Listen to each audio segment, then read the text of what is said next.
Hello and नमस्ते friends. ये question एक क्वेश्चन यानी कि इसलिए अपलोड कर रहा हूँ कि आपका मैथ के सेट का सेट नंबर 9 यानी कि 8 तारीख दिसंबर 2020 का अपना सेट नंबर 9 जो कि फर्स्ट शिफ्ट था उसके फर्स्ट क्वेश्चन में कुछ एक मिसप्रिंट हो गई थी। कैसे कि डायग्राम वहाँ पे विजिबल नहीं हो रहा था, वहाँ पे डायग्राम दिखाई नहीं दे रहा था। इसलिए मैं आपको ये फर्स्ट क्वेश्चन फिर से समझा देता हूँ।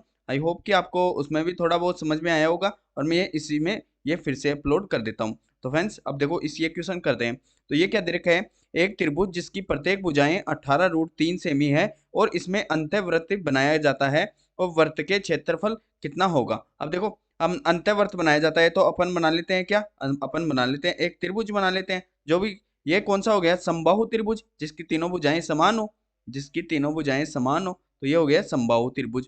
तो ये हो गया मेरा समबाहु त्रिभुज। तो देखो समबाहु त्रिभुज क्या होता है, जिसकी तीनों भुजाएं समान हो, जिसकी तीनों भुजाएं समान हो वो क्या होता है, समबाहु त्रिभुज।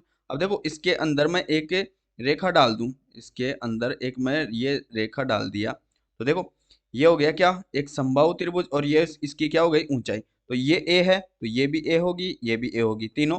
लेकिन ये जब देखो तीनों भुजाएं समान हो तो सभी का कोण कितना होगा, 60। ये भी 60 होगा, ये भी 60 होगा और ये भी 60 होगा। लेकिन यहाँ देखो जब ये यहाँ एक वो बनेगा क्या, अपना वर्त बनेगा, अपना एक वर्त बनेगा यहाँ।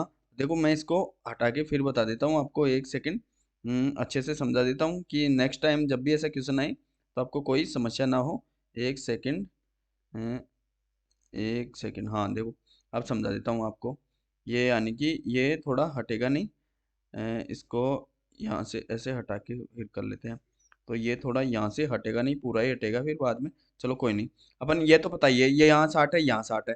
तो देखो यहाँ बना के आपको फिर बता देता हूँ, यहाँ बना के आपको फिर बता देता हूँ। तो देखो ये क्या लंबाई होती है, लंबाई। तो इसका आंतरिक कोण यहाँ होगा, इसका आंतरिक कोण यहाँ होगा, तभी तो ये वर्त यहाँ ऐसे बन पाएगा, यहाँ ऐसे वर्त बन पाएगा।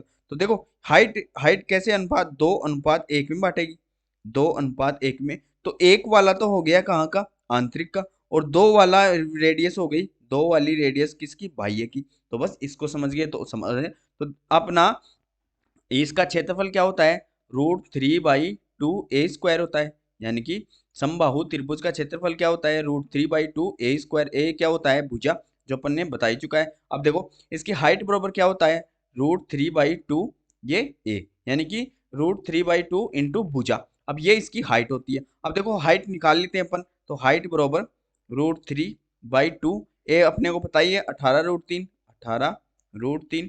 तो देखो दो से काटूंगा ये 9 बार, और तो 9×3 = 27। तो हाइट अब मेरी कितनी आ गई, 27 आ गई। तो देखो हाइट मेरी आ गई 27, लेकिन मुझे बताना है अंतःवर्त। यदि 12 वर्त पूछता तो 2 के बराबर करता, अंतःवर्त पूछ रहा है तो 1 के बराबर। तो भाई यानी कि 2:1। तो ये तो हो गया बाह्य यानी कि एक्सटर्नल, ये इंटरनल। तो ये एक्सटर्नल, ये इंटरनल। तो योग बराबर योग कर देंगे तो दोनों का योग कितना हो रहा है, 3। तो 3 बराबर 27, तो 1 बराबर कितना आएंगे, 9। तो ये आंतरिक वर्त की रेडियस 9 आ गई। बाह्य वर्त पूछता तो 18 आ गई। अब अपने को जो वर्त का क्षेत्रफल पूछे वही निकाल देंगे। तो देखो वो अपने को पूछा है आंतरिक वर्त, तो आंतरिक का रेडियस कितने आ गई, 9। तो देखो अब देखो ये भी देखो आप ऑप्शन में, यहाँ भी देखो पाई दे रखा है, यहाँ भी पाई, यहाँ भी पाई, यहाँ भी पाई। तो देखो सभी में पाई है तो पाई तो एग्जिटिव आ जाएगी। वर्त का क्षेत्रफल क्या होता है, πr² होता है, तो पाई तो समान आएगी। आंतरिक पूछा है तो 9 का स्क्वायर कितना हो गया, 81। ये अपना राइट आंसर आ गया। और यदि पूछता भाई है तो भाई ये सीधा ये पाई के साथ आता, तो पाई 18 क्यों स्क्वायर कितना होता है, 324। तो भाई ये आता। यदि दोनों का डिफरेंस पूछता तो 81 324 में से घट जाते तो वो आंसर आ जाता। तो जैसे पूछता आप अपन वैसे निकाल लेते। सो आपको ये फर्स्ट क्वेश्चन समझ में आ गया होगा, और बाकी निरंतर रूप से अपने प्रैक्टिस नंबर 9 में सब कुछ अपलोड कर दिए गए हैं। ये फर्स्ट क्वेश्चन में थोड़ी सी मिसप्रिंट हो गई थी, उसमें क्या है वीडियो में डायग्राम शो नहीं हो रहा था। सो धन्यवाद, आप निरंतर आगे उस वीडियो में देख सकते हैं। धन्यवाद फ्रेंड्स।